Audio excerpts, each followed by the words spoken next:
자, 바로 이어서 이번 시간에는 아파트를 제외한 그런 다른 부동산에는 투자하기 위해서 어떻게 접근해야 하는지 좀 자세히 살펴보려고 해요. 자, 어떤 부동산부터 이야기 나눠볼까요, 원장님?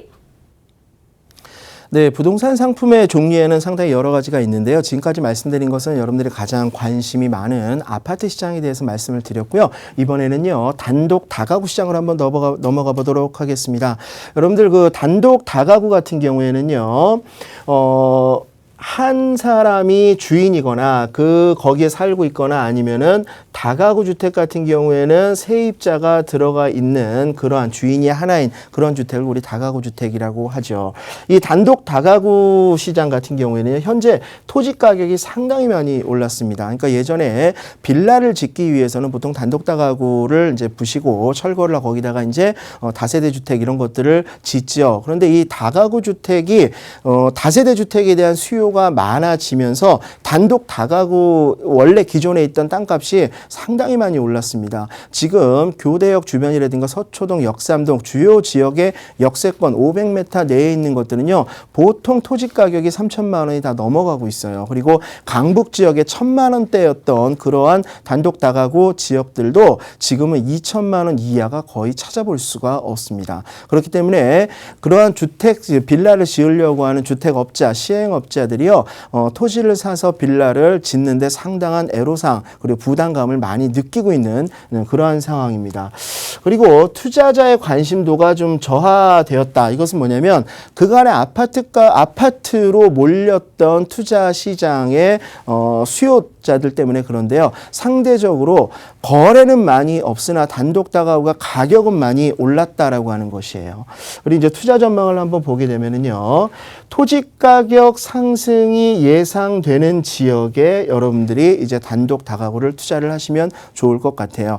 이 어차피 단독 다가구는 현재 있는 건축물로는요 효용이 나오지를 않습니다. 지난번에도 제가 계속 강의 시간에 말씀을 드린 것처럼 단독 다가구는 그 스스로가 최유효 이용을 하고 있지 못하기 때문에 무언가 개발의 과정을 거쳐서 부가가치를 창출해야 되는데 그것은 이제 신축이나 리모델링이거든요. 신축으로 인한 부가가치를 내기 위해서 많은 분들이 스스로 가지고 있는 것에 건축도 하고 또 그것을 매입을 해서 건축도 하고 임대를 놓거나 아니면 분양을 하게 되는데요. 어떤 때가 가장 좋은 거냐면요. 용도 지역이 높아서 용도 지역이 상위에 있어서 용적률을 많이 가져갈 수 있는 지역 그리고 이번에 중앙정부나 아니면은 서울시에서도 마찬가지입니다. 역세권 주변에 용도 지역을 3종이나 준주거 지역을 용도 지역 상향화 시켜주면서 용적률을 더 주고 그래서 도심 내의 공급을 활성화하는 방법으로서 이번에 발표를 여러 번 했습니다. 그렇기 때문에 단독 다가구를 여러분들이 투자를 하신다라고 생각했을 때는요. 서울 주요 역세권에 특히 트리플 역세권이나 더블 역세권 이런 지역에요. 여러분들이 용도 지역 상향이 예상되는 곳에 사는 것이 가장 좋고요. 용도 지역 상향이 그러면 어디가 될 것이냐 이런 것들은 지난해 5월 달에 서울시에서 발표를 했던 2030 생활권 계획안에 어느 정도 윤곽이 나타나 있습니다. 강의 시간에 오시면 제가 이번 주에 그 부분에 대해서 조금 여러분들의 정보를 좀 드리도록 하겠습니다. 그 다음에 노후 연립주택 재건축 화랑 예상 지역에 투자를 해라. 여기 사실은 좀 상당히 중요한 부분인데요. 여러분들 그 단독 다가구만 우리가 철거를 하고 다세대 이런 것들을 짓는 것이 아닙니다.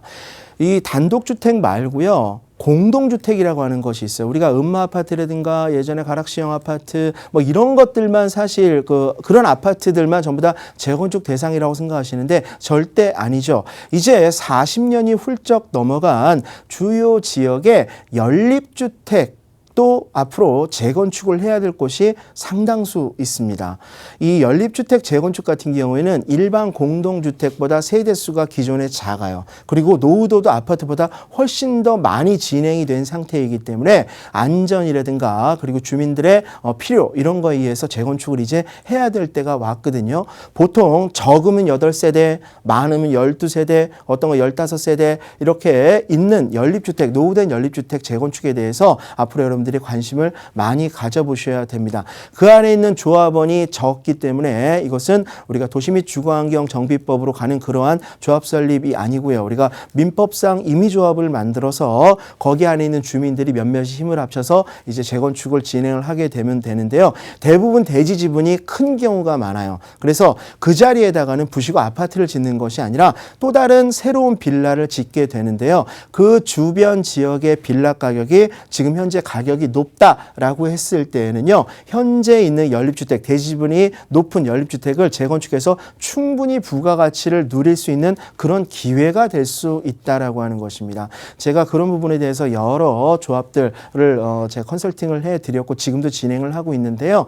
여러분들이 가지고 있는 연립주택 중에서 너무 노후돼서 이거 재건축을 좀 했으면 좋겠다. 혹은 재건축을 하고 나서 어떠한 부가가치가 생기겠느냐라고 궁금증이 생기신 분들은 이제 저희한테 학원으로 와서 연락을 주시면 제가 좀 상세하게 좀 답변을 드리도록 하겠습니다. 어쨌든 노후 연립주택 재건축도 여러분들이 관심을 이제 가지셔야 된다라는 말씀을 드리도록 하겠습니다. 자, 그 다음에 이제 수익형 부동산 시장을 한번 살펴보도록 하겠습니다. 여러분들 그 수익형 부동산이라고 하는 것은 이제 운영 수익을 얘기하는 것이에요. 물론 모든 부동산은 수익이 나는 것이 목표이지요. 그런데 일정 기간을 보유한 다음에 시세 차익을 내고 그것을 매도하는 그러한 투자 형태가 있고 하나는 다달이 월세를 받는 그러한 투자 형태가 있는데 다달이 월세를 받는 것을 우리가 보통 운영 수익을 내는 수익형 부동산이라고 하죠. 이 수익형 부동산에도요. 주거용 부동산과 상업 업무용 부동산으로 나뉘게 됩니다. 주거용 부동산 같은 경우에는 어떤 것이 있을까요? 다세대 주택의 원룸, 투룸이라든가 아니면 주거용 오피스텔 이런 것들 아니면 다중주택 이런 것들이 있을 수가 있고 상업 업무용 같은 경우에는 오피스라든가 상가, 점포 이런 것들이 있을 수가 있겠죠. 일단 여러분들이 관심이 가장 많은 오피스텔부터 한번 보도록 하겠습니다.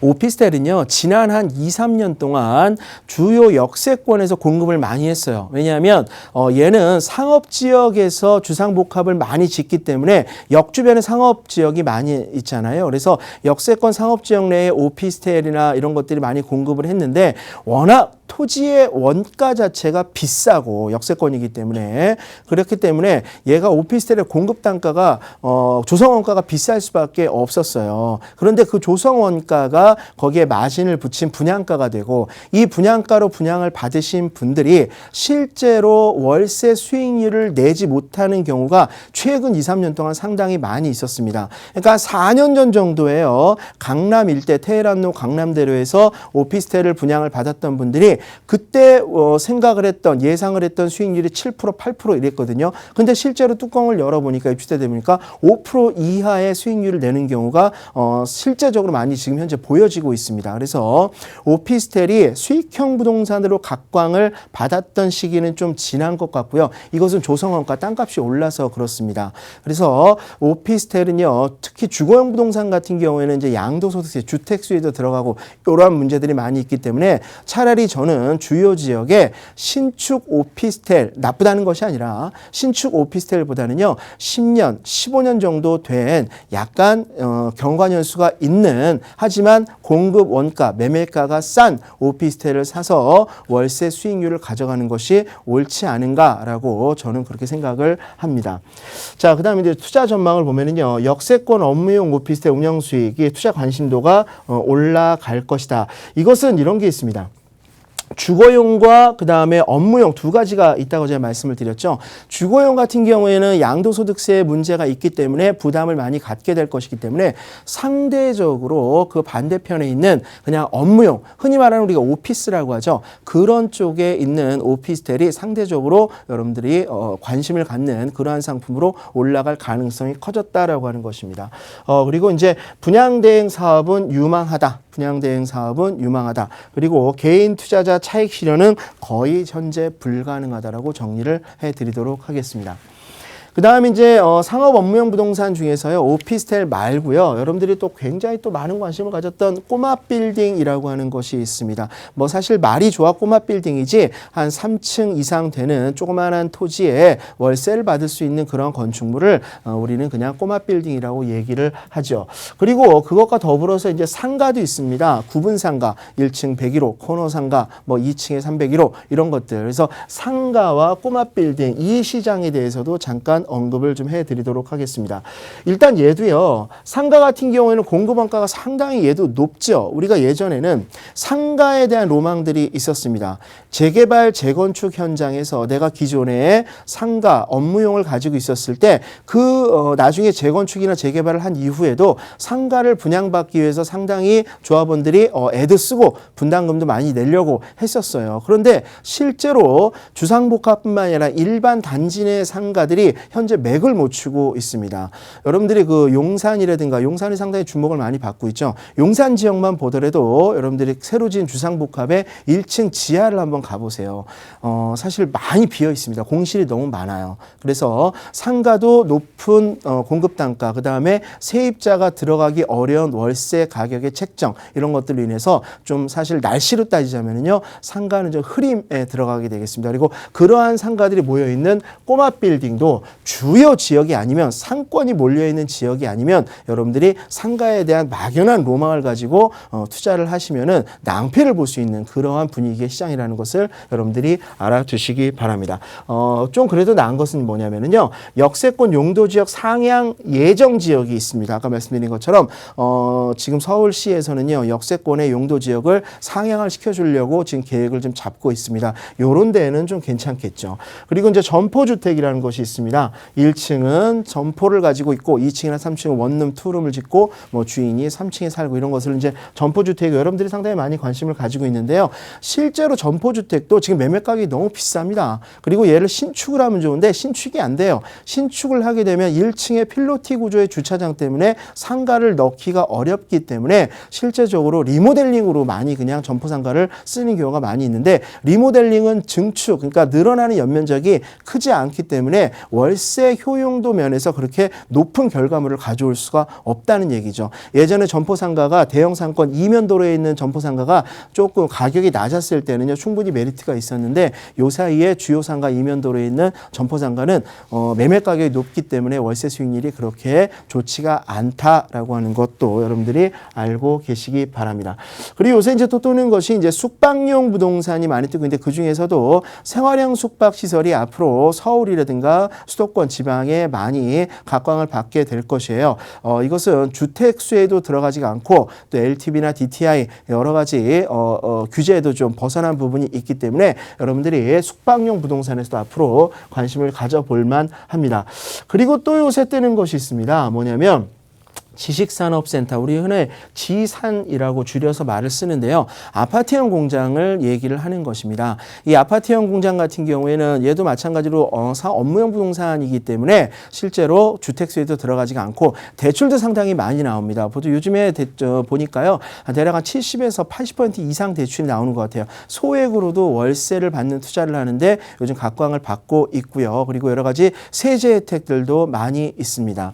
이 지식산업센터 는요 다주택자의 대안 상품으로 주목받기 시작을 했고 서울이나 수도권, 그러니까 성수동 같은 데에 중공업 지역에 이런 것들이 많이 들어가 있었죠. 그런 어떤 것이 평택이라든가 아니면 화성이라든가 수원이라든가 이런 쪽에 지식산업센터 요즘 분양들을 많이 하고 있는데 사실 분양이 상당히 잘 되고 있습니다. 그래서 이런 쪽도 여러분들이 관심을 좀 가져보시고요. 저희 학원에 오시면 또 좋은 물건에 대해서도 좀 얘기할 수 있는 시간을 좀 가질 수 있을 것 같습니다. 성수라든가 구로라든가 과천, 화성, 평택 이런 데가 좀 앞으로 유망할 것 같습니다. 자, 이 재개발 시장을 한번 살펴보도록 할게요. 재건축 시장하고 약간 다른데 간단하게 말씀드리면요. 여러분들 재개발에 투자를 하겠다라고 하면은 뉴타운이 붙은 쪽으로 여러분들 관심을 갖기 바랍니다. 뉴타운이라는 말이 붙어 있는 것은 광역 개발을 했기 때문에 인프라나 주변의 환경이 상당히 좋아요. 그래서 여러분들 지금 재개발 시장에서 가격이 높게 올라가는 지역들은 대부분 뉴타운 시장이라는 것을 느끼시고 계실 겁니다. 그래서 한남 뉴타운, 아현 뉴타운, 흑석, 이문, 장위, 거역 이런 데가 유망하고요. 가격 상승 요인은 일반 분양 가격, 그 다음에 재개발 지분 가격. 처음에 입주 가격이 높으면은요, 일반 분양가 높을 수밖에 없고 재개발의 지분 가격이 높을 수밖에 없죠. 지금은 입주 가격이 높기 때문에 재개발 지분 가격도 상당히 높이 올라와 있는 것이 사실입니다. 그래서 일반 분양 가격 대비 매입원가가 높은 물건에 투자하는 것이 여러분들 유리할 것 같고요. 소액 투자 금액 물건 투자자의 집중 현상이 앞으로 벌어질 것입니다. 2억 원에서 3억 원 미만의 재개발 지역이 유망할 것 같아요. 그래서 정리를 해보면은요, 추석 이후는 내수 경기가 침체가 된다라고 해서 수익형 부동산을 제외한 일반 아파트 가격이 크게 조정을 받을 것 같지는 않고요. 금리 인상이 예고되어 있으나 수익형 부동산을 빼고 일반 전세를 내버리지로 하고 있는 그런 부동산은 크게 타격을 받을 것 같지 않고요. 아파트 시장 전반은 가격적인 피로감의 누적 때문에 관망세가 올 하반기까지 있을 것 같고, 단독 다가구 시장은 역세권의 용도 지역 상향 지역을 여러분들이 공략을 해보시고, 상가는 침체가 가속화되어 있으니까 여러분들이 관망세를 유지하는 것이 좋을 것 같습니다. 오늘 여러분들에게요, 여러 가지를 얘기했는데 오늘 못다한 얘기는 수업 시간에 또 여러분들을 만나 뵙고 말씀드리도록 하겠습니다.